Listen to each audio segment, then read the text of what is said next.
Okay, I didn't really know where to start. I'm pretty exhausted, as I imagine a lot of us are. But I will start from where you left off in terms of, I think it would be good for us to each come to the conversation from our different locations. And I think that was some of what I understood you were saying, Everett, was like, where do each of us fit within when we talk about composition of the class?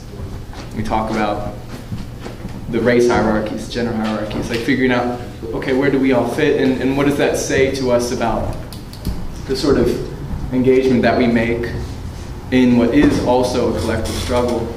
And so I think the thing that, for me, I mean, first I want to say that I haven't said anything today, but I've been, other than that, I've been very deeply influenced by Midnight Notes for a decade, since I became politically active. And part of that was because Midnight Notes was engaging some of the proposals that the Zapatistas were putting out, was engaging them very seriously, when a lot of other, there were a lot of other radicals that were not.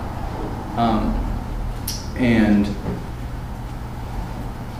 to that extent, I think what I can bring and how I want to relate to this project is that it's more a relationship of exchange and less of a relationship of, I don't just want to consume things that Midnight Notes produces, but I'm excited about a really engaged interaction. Some of the work that I do is related to, more directly related to my own life experiences. So some of it is prison abolitionist work that specifically relates to the way that child sexual abuse is leveraged to justify the prison industrial complex. And this is a powerful tool of the right, and it's something I work around as a survivor of child sexual abuse. And I think that there's a lot that, there's a lot that can happen if we get to kind of go back and forth about the sort of struggles that are building and some of the insights that can come from the perspectives that different members of Midnight Notes have been working on for a long time. I work as a nanny. That's my paid work. I take care of children. I do other work that relates to building with other non-transgendered men around how can we really be in political work in ways that are authentically allied with the women in our organizations, with queer folks, with transgender folks that are in our organizations, and not looking at just as men writ large, but which men, right? And where? Because there's different raced men. But this is all stuff that I think has to do with class composition and decomposition and recomposition. These are challenges that I think in my everyday work, those are some of the terms that are going on in my head, and that's because of Midnight Notes. So I think what would be exciting is if we could have more, if it could be more dialogical. I don't want to become somebody that's primarily producing documents of theory, but I would like to co-theorize in some way. And I think in the same way, I think there are certain skill sets that doing community organizing or doing lots of facilitation work, there's, doing lots of caretaking. I think there's other skill sets that I've put a lot of work into that I could share, and I think we could, and I want to learn how to do deep political economic analysis and all that, so it's like, that's the sort of thing that I would really like to see in the way I would like to continue to engage many of the people in this room. Hi. I know we haven't done it during this go-around, but my name is Gaurav. I don't know most of you all. It's funny to leave a long day like this and not really know anyone's names, but right, I guess I echo a lot of the sentiments that RJ was just sharing. I share some of that work with him, particularly around challenging male supremacy, from a place of being some of the people who benefit most from it, which is, of course, a complicated task. Right, and I think I really have an interest in sharing skills that we have and learning more, adding to the learning that that we have already taken from the work of Midnight Notes and other folks here. I think for me, there was two specific sorts of, to add to the list of potential future Midnight Notes and Friends tasks.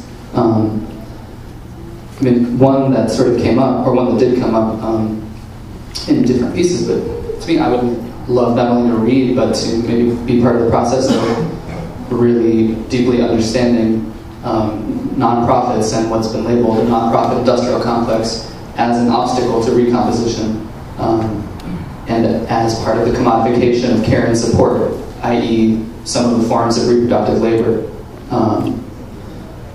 And I say that particularly as someone who is now on my 4th consecutive job working at a nonprofit in the last 2.5 years, in part because also, I mean, if we really want to engage with class, those work settings are so often horrible, just like many other work settings. And I appreciated, I think, Craig bringing up the militant anti-unionism of many nonprofits. The other task, which to me, I come to a little bit more as an outsider, as the children of immigrants and someone who's worked on immigration just a little bit, but really trying to understand within the context of the current struggles around immigration reform, and having just been engaged in conversation, a little bit of research around the discourse of mainstream national immigration organizations like the Council of La Raza, thinking about assimilation as a tool of decomposition, and also as part of a class deal, and also, finally, really wanting to sit with the place of anti-black racism and the propagation of it, or the challenging of it, in immigrant justice struggles and in all the work that we broadly do. And I feel like, for me, it was really powerful to hear the example that I believe Jenna brought up earlier. I mean, just in terms of that discourse of, no, I'm an immigrant, not a criminal, so why would I get sent to a detention center? Why should I? And I feel like it speaks to the depth and the pervasiveness of anti-black racism even within many of the struggles, many of the anti-capitalist or other self-identified struggles that happen around us and that we're a part of. So, thanks. And it's really an honor to be here. I'm just listening right now. Well, I think it's good that Monty's listening right now, because what I was going to suggest is very carefully plotted process of listening for Midnight Notes, and to return to something I mentioned earlier today, which was that Midnight Notes exists on at least 5 different levels, that it's a collective, a journal, a circle of friends, a network, and a political organization, and any fate that's decided for Midnight Notes needs to be accounted for on every one of those levels. And so I think that includes asking within the ranks of people who are involved on all those different levels, which I think does change those questions. But the process of listening, I think, is certainly embodied in the room of going around and sharing, but also something else that is sometimes and sometimes not part of Midnight Notes' repertoire, which is actively talking and sharing with other struggles and taking up those stories and rehearsing them and repeating them. So there's a lot of that. And I'm reminded, since so many of the comments so far have been in one way or another about communicating and networking and things like that, of a quote I found in a long-lost chapter that Fiona wrote for a book I can't remember the title of anymore, and I think it might have been a Subcomandante Marco's quote, which saves me. I don't know, you can tell me if I'm wrong, Fiona, but I think Fiona has him saying that what the state really has to fear is the expert in communication.